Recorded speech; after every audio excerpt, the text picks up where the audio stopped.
Evangelio según San Lucas. Mientras tanto, a Isabel le llegó el tiempo del parto y dio a luz un hijo. Los vecinos y parientes oyeron la gran misericordia que el Señor le había mostrado y se congratularon con ella. Al 8º día fueron a circuncidar al niño y lo llamaban con el nombre de su padre, Zacarías. Pero su madre dijo, no, sino que se llamará Juan. Le dijeron, nadie hay en tu familia que se llame así. Y preguntaron por señas al padre cómo quería que se llamara. Él pidió una tablilla y escribió, Juan es su nombre. Y todos quedaron admirados. En ese momento recuperó el habla, se soltó su lengua y hablaba bendiciendo a Dios. Todos los vecinos se llenaron de temor y por toda la montaña de Judea se comentaban estas cosas. Cuantos las oían, las meditaban y decían, ¿qué va a ser este niño? Porque la mano del Señor estaba con él. Mientras tanto, el niño crecía y se fortalecía en el espíritu y habitaba en el desierto hasta el día de su manifestación a Israel. El 24 de junio, nuestra Iglesia Católica recuerda el nacimiento de San Juan Bautista. Seguramente tenemos presente cuáles fueron los acontecimientos que rodearon el nacimiento del precursor del Mesías, como es llamado Juan.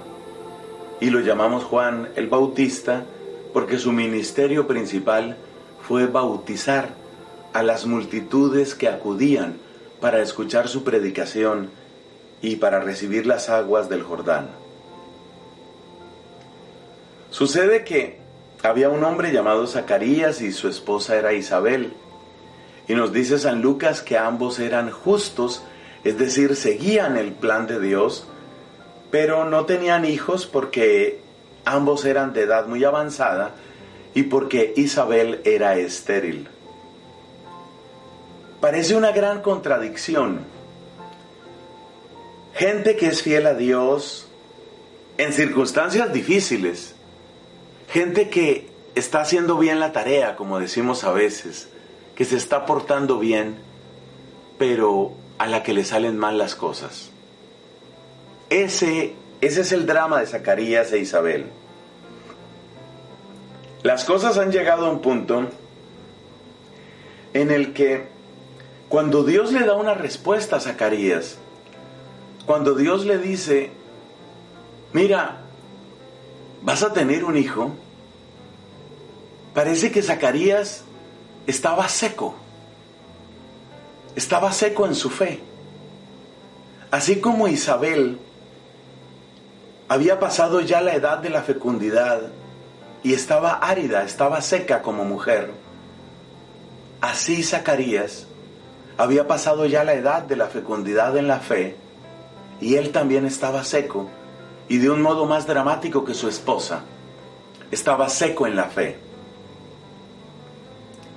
Y estaba seco en la fe porque no podía entender, no podía comprender por qué si ellos eran fieles a Dios y hacían las cosas bien, les sucedía esa tragedia, esa vergüenza, esa esterilidad. En nuestra época, ese ser estéril no tiene tanto drama, pero en la época de ellos, ser estéril para una mujer era prácticamente sinónimo de ser maldita. Ambos eran de edad avanzada y sin embargo, Isabel quedó esperando y dio a luz un hijo. Y ese nacimiento es el que estamos recordando hoy. Y con ese hijo viene también algo bien importante que nos dice también San Lucas. Y es que el niño, nos dice Lucas, creció en el desierto. Podemos decir que este es un niño que va a reproducir en su propia historia el drama, el camino, la peregrinación del pueblo de Dios. Podemos decir que este es un niño que de alguna manera ha sido formado particularmente por Dios. Y si lo miras desde un punto de vista humano, es perfectamente comprensible que Juan el Bautista fuera educado prácticamente por Dios en el desierto, porque sus padres, ancianos, muy pronto dejaron este mundo. Es decir, si Juan resulta en el desierto, probablemente guiado por maestros de alguna de las tendencias del judaísmo de la época, pero en todo caso no por sus padres, sino en condiciones de particular rudeza y dureza.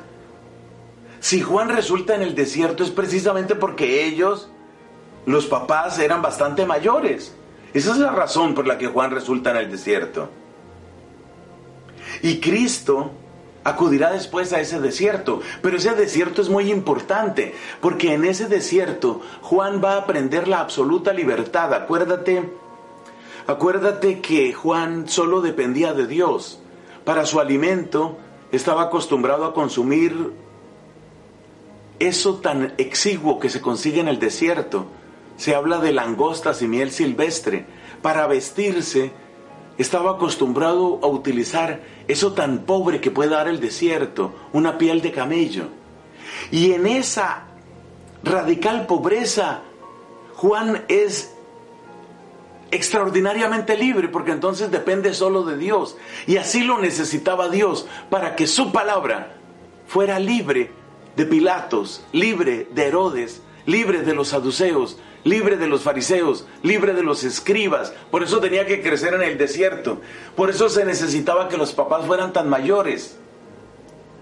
Porque resulta que si los papás hubieran estado en una edad juvenil, pues Isabel hubiera tenido a Juan en su casa, lo hubiera mimado, lo hubiera cuidado, como es natural en una mamá. Dios tenía un plan diferente para Juan, y para ese plan diferente se necesitaban esos papás. Oye, ¿cuántas veces Dios tiene planes maravillosos para nosotros? Pero como no tenemos toda la perspectiva, a veces nos rebelamos contra Dios. A la luz del nacimiento de Juan, descubrimos que eso es insensatez. Lo único razonable frente a Dios es decirle: aunque no entiendo, tú sabes mejor que yo, y tú tienes mejores ideas que mis ideas.